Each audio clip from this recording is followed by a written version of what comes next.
Welcome, and greetings to all. I am Shenlong Pendragon, the Lore Master. Okay, so you'll notice that my regular disclaimer is absent today. That's because all the photographs in this video were actually taken by myself. However, all the other images do belong to the original sources. The story that I'm actually telling you today is a historical event, and as a result, no one truly owns it, so there's really no point putting a disclaimer on it. So without further ado, let's actually move on.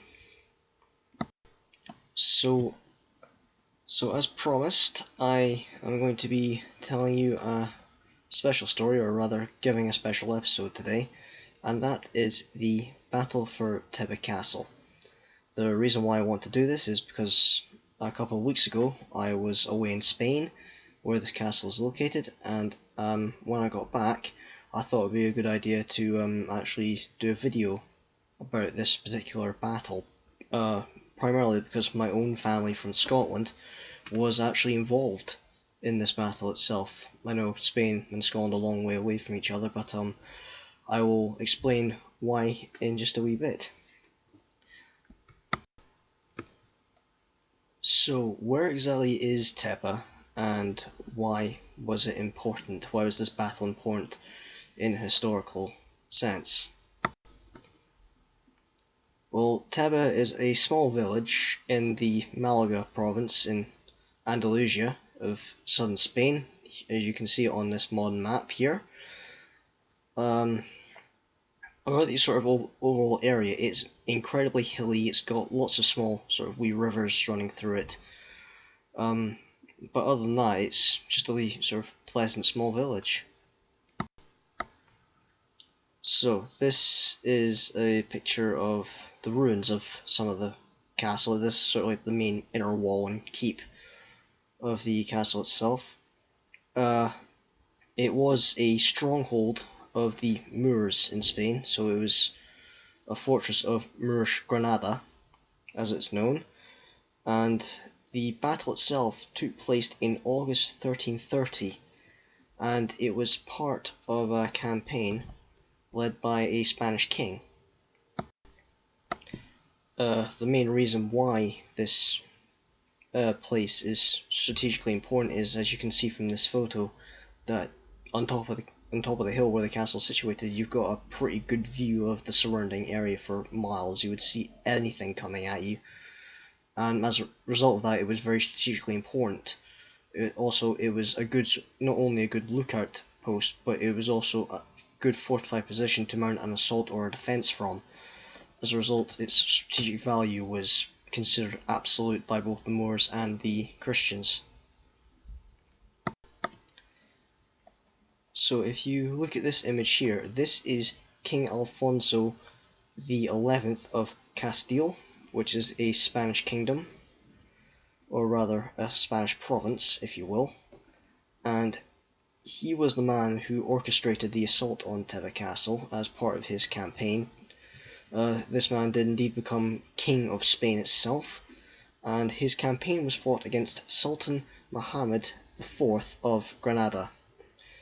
The war that they waged against each other was from 1327 to 1333, and this war, rather than becoming a battle between two kings over land and power, actually became a crusade. And the reason for this is because Alfonso decided it would be a good idea to invite other Christian kings and lords to join his army and repel the Moors from supposed Christian lands forever.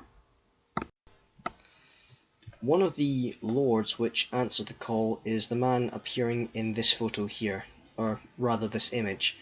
This is an image of the Battle of Bannockburn, fought in 1314 in Scotland. Now, the knight that you can see here is actually my ancestor, Sir James Douglas of Scotland. He was known as the Good Sir James, and also as the Black Douglas. His story is quite a long one. He was forced to flee from Scotland to France when his lands were taken over by an English lord after his father, William Douglas, who was a big supporter of William Wallace, and in fact, William Douglas was William Wallace's first noble supporter. However, that being said, William Douglas was actually the first to be executed in the Tower of London, not William Wallace. William Wallace was the second man to be executed as part of that war. So, after the battles in Bannockburn, and Robert the Bruce had secured his throne within Scotland, not much really happened in the intervening years other than continuing to secure their borders.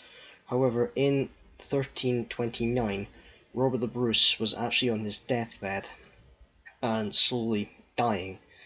So he turned to his most trusted lieutenant, Sir James Douglas, and entrusted him with the task of taking Robert's heart to a crusade, ideally to the Holy Land, but it wasn't always feasible to get to the Holy Land, especially not from somewhere as far away as Scotland. The reason why Robert Bruce wanted his heart taken on a crusade was because it was a lifelong pledge of his, which sadly in his eyes, he'd never been able to fulfill. So, loyally, Sir James Douglas agreed to take his king's heart to Spain. So, that's how my ancestors actually got involved with the assault on Teba. Sir James Douglas found out about the war going on in Spain and decided that he would take King Alfonso's invite up, and he went to Spain, taking Robert Bruce's heart with him. According to the history books, Sir James Douglas led a company of one knight banneret, which may have been himself, but it could also have been Sir William St. Clair, who is his number 2. He also took with him at least 6 mounted knights and 20 esquires, who are a bit like a level up from a squire, so they're past the squire level and just about to become a knight. Let's move on. So yeah, here's a picture of Teba Castle in all its glory from inside Teba village itself. You can see between the trees. It was actually a fairly big castle. As you can see, it does cover the entire top of that hill. It's believed to have had at least 6 watchtowers, with the main keep in the centre. So after seeing Alfonso's war as an opportunity for fulfilling his promise, Douglas went to Spain, sailing forth from Berwick, and when he arrived, he actually refused all the rewards and gifts offered by Alfonso, claiming that absolution from his sins by taking part in a crusade was more than enough for himself and his men. It's actually believed that many of Douglas's companions, however there is actually very little evidence for it, may have been Templars or associated with Templars. If anyone is interested in knowing a bit about the Knights Templar, they were actually destroyed in 1312 in a plot by Pope Clement V and King Philip of France. The main reason for this is supposedly gold and power. Both the church, apparently, and the King of France were desperately requiring private funds, so they thought, we've got a great idea, let's attack the Templars and get all their gold. But when they actually tried to take the gold from the Templars, what they found is nothing. The Templars have moved their supposed secret gold stash out of France. Exactly where the gold is now is one of the big mysteries of the world, and for those of you who keep up with conspiracy theories, you will know that there is hundreds of them about that treasure. Anyway, that is also the origin of the term Black Friday, because the fall of the Templars in its own earnest took part on Friday the 13th in 1312. On his supposed burning as a heretic and a witch, the Grand Master of the Knights Templar apparently cursed the King of France and the Pope, both of whom were actually dead before the year was out. So, there's a wee bit grim history there for you. Anyway, let's actually move on and talk more about the battle itself. So here's some of the photos of the outer watchtower walls. The battle itself can be put down into two sections: the siege and the actual main battle, which really ended it all. So the Moors' forces were led by an aging general who was believed to be pretty competent at commanding, and his name was Uthman bin Abi al-Ula.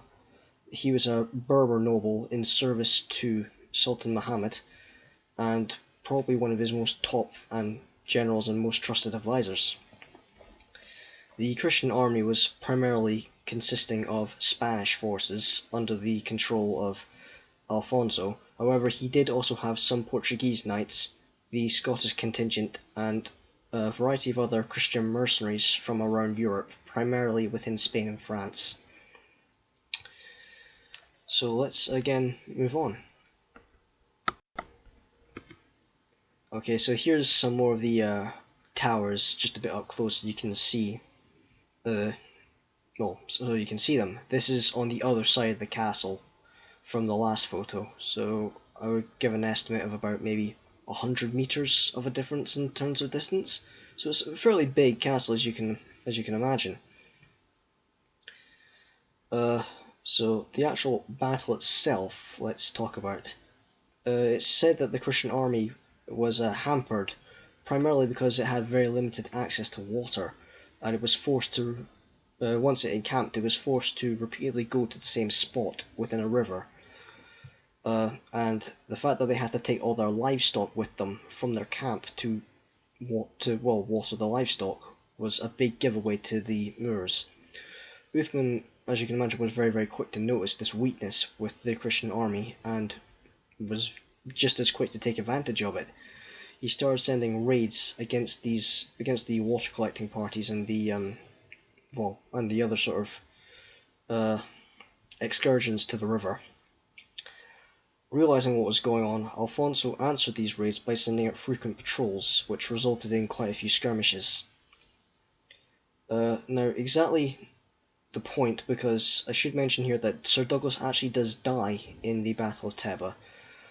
It's debated exactly at which point he died. One record says that it's possible he died in one such skirmish, as the Spanish records make reference to a foreign count that died during one such excursion. However, you need to consider that Sir James Douglas was actually a feudal lord. In fact, he was actually an earl, so he wasn't a count. So as a result, this is very unlikely to have been Douglas, and there are other records, both Spanish and from Scottish, which place him actually at the end of the battle, rather than dying partway through. It's one of the main reasons why Alfonso was struggling in the early stages of the battle was that during his campaign, which had already been going on for 3 years by this point, his 500 Portuguese knights basically, well, they up and went. They withdrew from the battlefield because their contract was up and Alfonso didn't have the funds to keep paying them what he was, so the Portuguese returned home. One of the other big points that Alfonso faced while sieging the castle was that he was waiting for the vast majority of his siege equipment to arrive, because obviously siege equipment is slow, it's heavy, it takes time to get there. And when it finally did arrive, it wasn't ready to begin the assault straight away, especially not when you're trying to get up a hill. And you saw in one of the photos earlier just how difficult that hill is to get something like a siege tower up. So it needed very careful planning before the assault began. Knowing of this weakness, the garrison stationed at Teba Castle itself went on a night raid and sallied out of the castle to attack the siege equipment. It was a fairly successful raid, but not as successful as the Moors probably hoped. They managed to destroy one of the siege towers and delay the assault on the castle by at least a couple of weeks probably, because towers are not fast to build. They take quite a while to get ready. However, the Moors themselves were facing difficulties of their own due to the army sizes and the way that the battlefield and the topography was arranged. The Moors themselves were not well equipped to face the Christian army head to head in an open battle, which is why they were primarily using raid tactics and guerrilla warfare to try and weaken them down, to force Alfonso to withdraw and break the siege.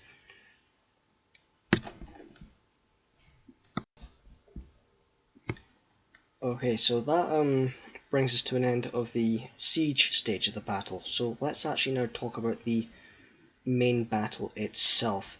Here's a sort of another image of Sir James Douglas leading excursion through some sort of forest. There were forests at the time around the Teba area, but because now most of it has been taken down for agriculture, there's very, very little forest in that area at all.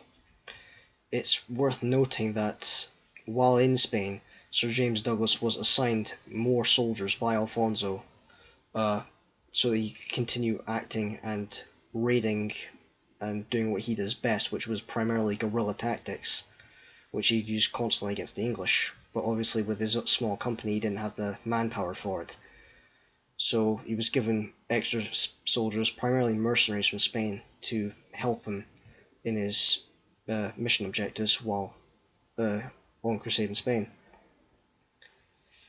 So the actual battle itself, let's talk about that now, because I know I've said let's talk about it several times, so let's actually get onto it.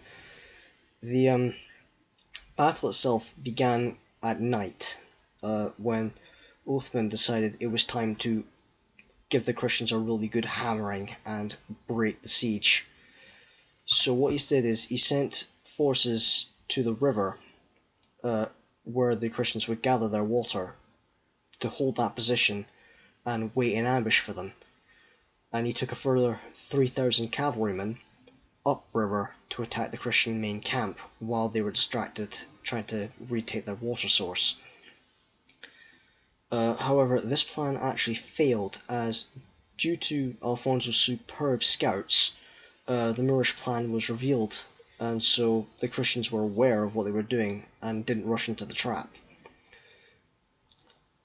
So what Alfonso did was he sent one of his top men, Don Pedro Ferdinand de Castro, to actually spy on the Moorish assault force at the water gather point, and it's believed that Douglas was sent with him along with a force, well, along with his own force, because obviously you're not going to send one of your top generals by his lonesome to spy on an enemy. So yeah, so Alfonso obviously sent Don Pedro along with several troops, probably I would estimate maybe about 1,000 troops, if not more. So when dawn came, the battle commenced, and Uthman believed that his plan was working, so he sent his cavalry in to attack the Christian camp coming from a west direction. However, he realised that Alfonso's men were ready and waiting for him, and when he looked over to his right, he saw that his right flank, which is where the river crossing force was actually collapsing under the joint Spanish-Scottish attack. Deciding not to attack the Christian camp directly with his cavalry, knowing he would take heavy casualties and lose, Uthman turned his cavalry about and headed towards his right to try and support the flank. But he was too late to actually support them, and in the end all he could do was help them retreat.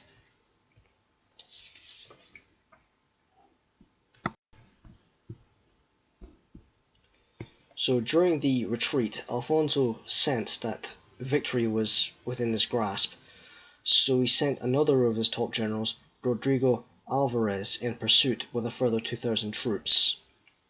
This move was actually a brilliant ploy on Alfonso's point, if you don't mind me saying so.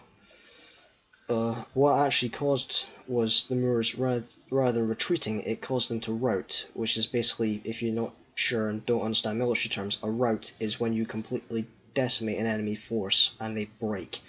They're out of control, they're running away, they're terrified, they don't want to fight anymore, is basically what her rout is.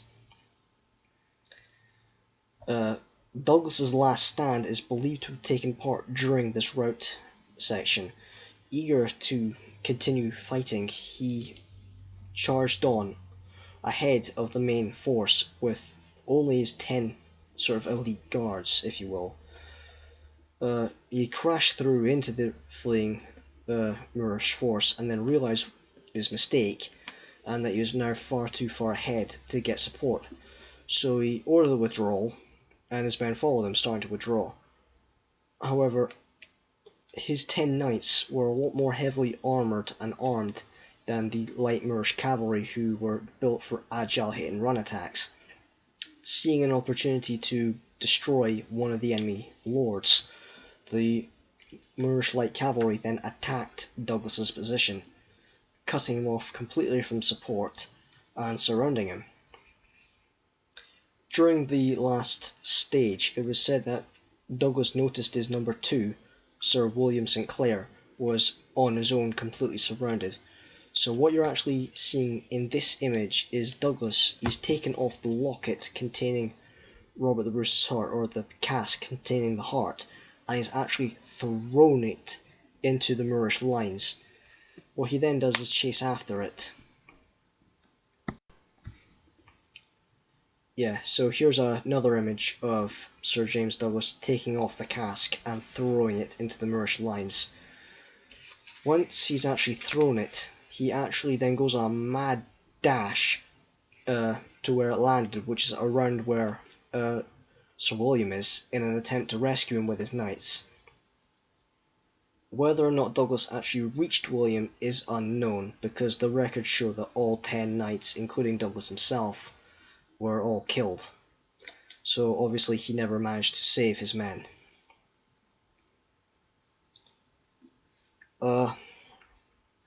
The aftermath of the battle is the only real thing to talk about next, to be honest. So once the Christians had routed the Moors from the battlefield, they forced them all the way back to their main camp, and then still further, the Moors were forced to give up their position and run for the hills, quite literally. What actually stopped the Christians from actually pushing further and completely annihilating the Moorish army was that most of them were from poor stock. Most of them were peasant soldiers, and they saw an opportunity to loot the Moorish tents, the baggage train, and get their hands on anything valuable they could. And obviously, hungry, desperate peasants wanting to feed their families did what any of them would have in that day and age. They stopped and started looting. And as a result, the Christians were prevented from completely annihilating the Moorish force. This gave Uthman a chance to regroup. However, he lost the vast majority of his force, and he didn't have enough men to launch another counterattack. So as a result, he went back to raiding and skirmishing with the Christian forces, but ultimately it was not a Moorish victory. Seeing that the end was in sight, the garrison at Teba Castle eventually surrendered to Alfonso. Thus, it was a Christian victory. Several weeks later, Uthman himself actually died of old age. Having failed as Sultan, he probably lived out his last weeks in shame, which is a great shame to say, because he was a competent commander. He had held that front against the Christian armies for most of his military career, and at the end it all kind of went to pot for him. So it's a bit sad to say that for him, but then again, I suppose if you're supporting the Christian side, then it was a good turnout. So the image that you're seeing here is the original Douglas shield. Exactly when it was established, I do not know. The records don't give an accurate date. The shield itself, this is the colours that Sir James Douglas wore during the Scottish-English Wars to the lead up of Bannockburn, and it's also the colours he wore when he was on crusade in Spain. it's worth noting that after Bannockburn, a truce was made with England, so Sir James Douglas was actually able to get a letter of safe conduct from King Edward III. Note I'm saying the third here because Longshanks, aka Edward I, was long dead, and his son, Edward II, was defeated at Bannockburn and died in shame some time later. So Edward III gave Sir James Douglas his letter of safe conduct through England to Berwick, where he then set sail for Spain. This shield was later changed, and I'll show you what it was changed to now.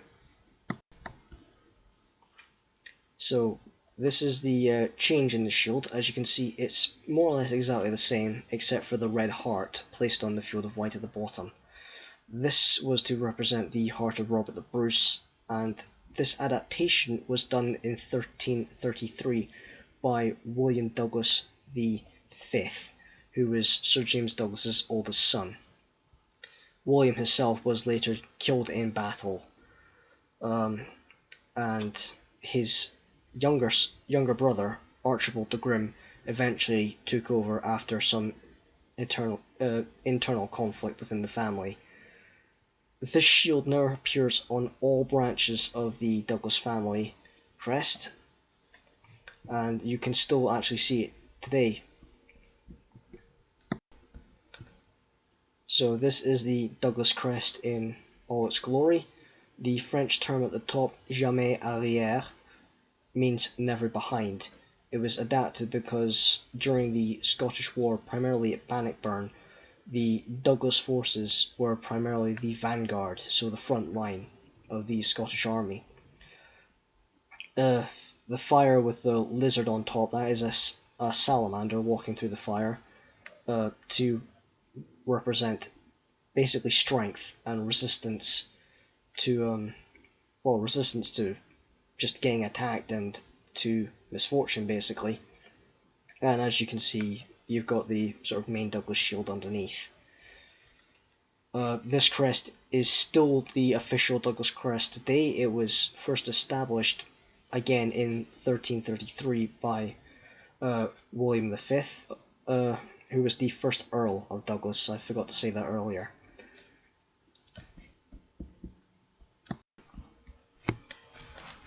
So the photograph that you're seeing here is a monument in Teba village itself, commemorating the battle and the heroics that were displayed by the Scottish contingent that were present. I know the image is a little difficult to actually read the words on, especially since some of them are a wee bit faded, so I'll do my best to try and read it for you here. Sir James Douglas, most loyal comrade in arms of Robert the Bruce, King of Scots, while on his way to present the heart of Bruce at the Church of the Most Holy Scripture, Jerusalem, the good Sir James turned to support King Alfonso XI in his capture the strategic castle of the Straits Teba, and away staying in battle August 25th, 1330. So what that basically means is that on August 25th, 1330, Sir James Douglas was killed at the Battle of Teba Castle while fighting on behalf of King Robert the Bruce, fighting on behalf of King Alfonso, representing King Robert the Bruce. So here is a close-up of the monument to try and show the words. If you're wanting to pause the video and read it yourself, then do feel free. It's quite a momentous sort of monument. It was quite nice for me to actually see, especially since the fact it was actually written in both English and Spanish. Yeah, so I will let you pause the video if you want so that you can read it. So this is the monument with the words written in Spanish. It's on the other side from the words which are written in English. Below the sort of main tablet itself, you can see there's an image of Teba Castle as it may have looked like during when the battle took place. Every year on August 25th, Teba village throws what it calls Douglas Day, where they hang tartan scarves and Scottish flags around the village and basically just celebrate the taking of the castle and the contribution that the Scottish did in helping the Spanish take it. Douglas's body was returned to Scotland after the battle and buried at his hometown, or home area, at St Bride's Kirk, which is actually found in Douglas itself in South Lanarkshire. Robert the Bruce's heart, however, actually stayed in Spain for a time, but it was later returned to Scotland. Although the victory was a Christian victory, it wasn't decisive by any means. The land around Teba Castle was fought over for the next 150 years.